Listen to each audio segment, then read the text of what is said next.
자, 한국 상반기 무역 적자 폭이 103억 달러로 집계되었습니다. 건국 이래 최악의 무역 적자를 기록했죠. 그럼 두 번째 무역 적자가 나온 건 언제일까요? 1997년 상반기에 91억 달러 적자였습니다. 그해 하반기에 IMF 외환위기가 왔던 거 다들 기억하실 겁니다. 한국은 무역으로 먹고 사는 나라이기 때문에 무역 적자라는 게 무엇보다 나쁜 것이죠. 물론 IMF 당시보다 지금 외환 보유고는 굉장히 많습니다.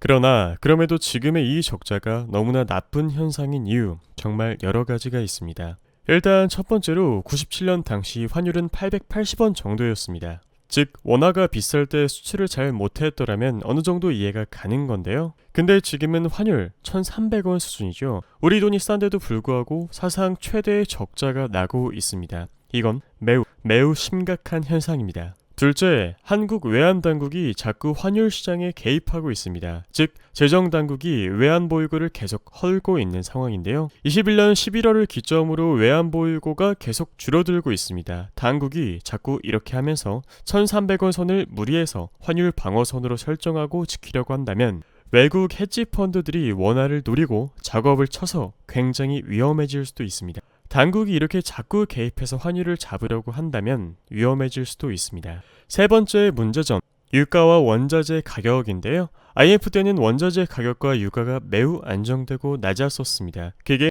한국 외환위기 극복에 큰 도움이 됐었죠. 그런데 현재 국제유가 상황은 어떤가요? 지금도 높지만 첫째, 바이든 대통령의 친환경 정책, 우크라이나 전쟁, 사우디, 러시아의 공동 전선, 이 때문에 유가는 앞으로 더 오를 가능성이 높다고 봅니다. 이렇게 고유가가 지속되면 하반기 우리 무역 적자 폭은 지금보다 더 악화될 가능성이 높습니다. 또 하나 문제는 요즘은 산유국들이 유가를 상대를 봐가며 다른 값으로 해서 팔고 있다는 점입니다. 러시아는 중국과 인도에게 싸게 기름을 팔고 있죠. 그럼 한국은 중동에서 10달러의 기름을 사는데 중국은 러시아에게 20%싼 8달러의 기름을 산다면 한국은 무역전쟁에서 중국에 비해 경쟁력이 떨어지는 것이죠. 중국이 전 세계 인플레이션 속에서도 물가가 안정되어 있는 이유는 러시아로부터 싼 값의 원유를 받고 있기 때문입니다. 즉 이런 고유가 속에서 한국은 러시아 같은 산유국과 외교를 잘 해서 가스나 원유를 좀 싸게 받을 생각도 해야 되는 겁니다. 독일, 프랑스도 지금 욕 먹으면서 어쩔 수 없이 러시아의 싼 값의 원유, 가스 사들이고 있죠. 국민의 물가 안정이 먼저이니까요. 네 번째 문제, 한국이 우크라이나 전쟁에서 서방의 편을 확실하게 들었다는 점입니다. 그 이후 6월에 러시아가 반도체 생산에 필수적인 희귀가스의 수출 제재를 걸어버렸죠. 이게 이상할 만큼 국내에서 보도가 크게 돼 있지 않은데 굉장히 치명적인 사건입니다. 러시아가 네온, 크립톤, 제논 이런 희귀가스의 세계 생산량의 30%에서 50%를 공급하고 있는데요. 심지어 나머지 50%는 중국이 공급한다는 사실이죠. 러시아가 이걸 갑자기 끊어버리니 한국은 이걸 어디에서 구해야 될까요? 당연히 그 다음 중국에서 의존하여 수입을 해야 되는 상황이 돼버린 겁니다. 그런데 한국은 나토에 가면서 러시아하고 척을 졌는 데다가 또 바이든이랑 IPEF에 깃발 들고 앞장서서 탈중국 공공연히 외치면서 너무 강경하게 나가고 있진 않은가요?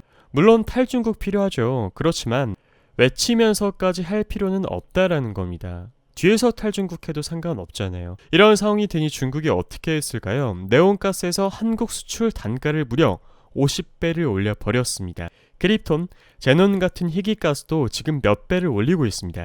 즉 한국은 우크라이나 전쟁에서 외교적으로 서방 쪽을 대놓고 편을 들게 되면서 중국과의 반도체 경쟁에서 결정적인 약점을 노출시켜버린 겁니다. 물론 지정학적인 위치 때문에 한국이 어쩔 수 없는 상황인 건 이해합니다만 어느 정도 중립적인 부분이 필요했습니다. 한국은 이런 자원무기와 세상에서 모든 경우의 수를 염두에 두고 외교를 했으면 더 좋았을 텐데 이렇게 되어버렸기 때문에 중국에 너무 심각하게 의존하게 되는 상황이 되어버렸고 만약 중국이 무역보복을 하면서 이런 원료들을 아예 끊어버리면 현재로서는 한국은 아예 아무런 대책이 없는 상황입니다. 다섯째, IMF를 극복했을 때 미국과 중국의 경제 성장률은 매우 높았죠. 중국은 당시 9%가 넘었으니까요. 그래서 원화 약세 속에 미국과 중국의 수출을 많이 하면서 빨리 거기서 벗어날 수 있었던 겁니다. 문제는 현재 중국의 경제 성장률이 4%를 넘지 못할 전망이죠. 그나마 이것도 높은 수치입니다. 미국은 심지어 현재 경기 침체의 우려가 있죠. 지금껏 미국에 대해 한국은 늘 무역 흑자였습니다. 그러나 이렇게 세계 경제가 통째로 나빠지고 있는 상황에서 지금 벌써 무역 적자가 이렇게 많이 난다는 건 앞으로 더 심각해질 가능성이 있다는 겁니다.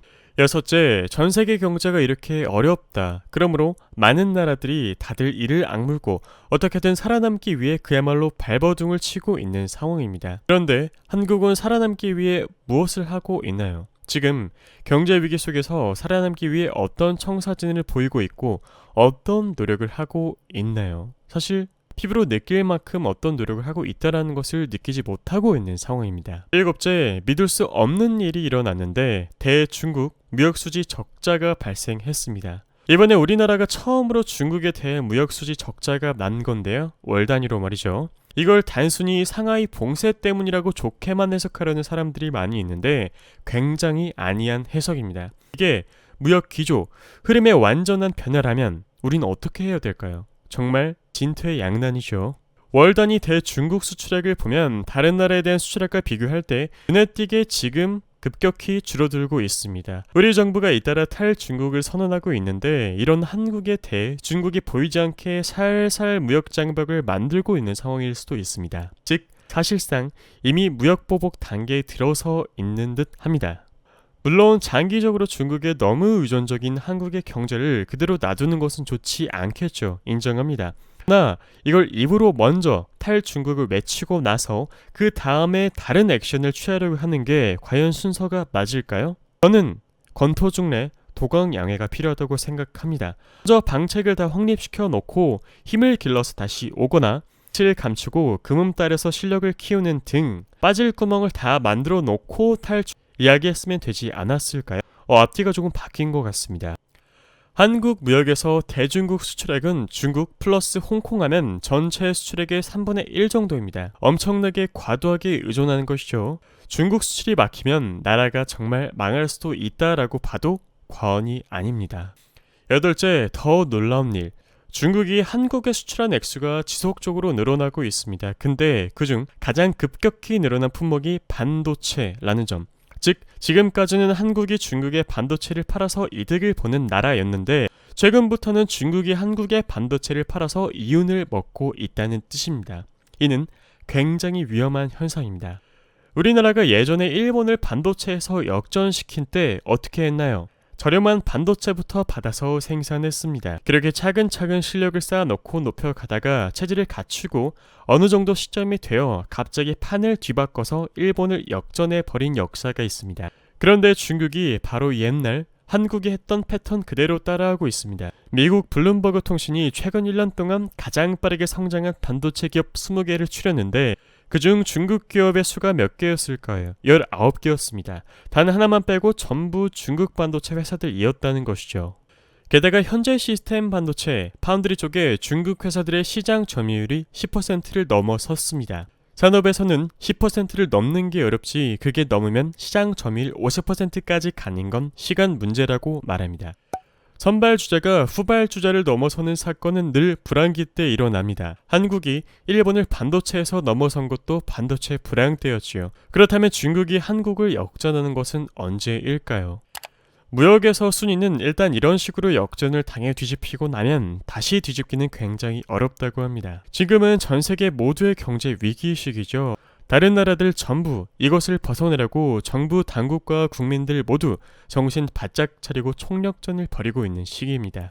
중국도 유럽도 마찬가지죠. 그런데 한국은 무엇을 하고 있나요? 전투에서는 지더라도 이 전쟁에서 이길 수 있도록 조화로운 전술과 전략이 필요한 시기라고 봅니다. 부디 대한민국이 이 위기를 이겨내길 진심으로 바라고 또 바랍니다. 이상 수더페인이었습니다. 감사합니다.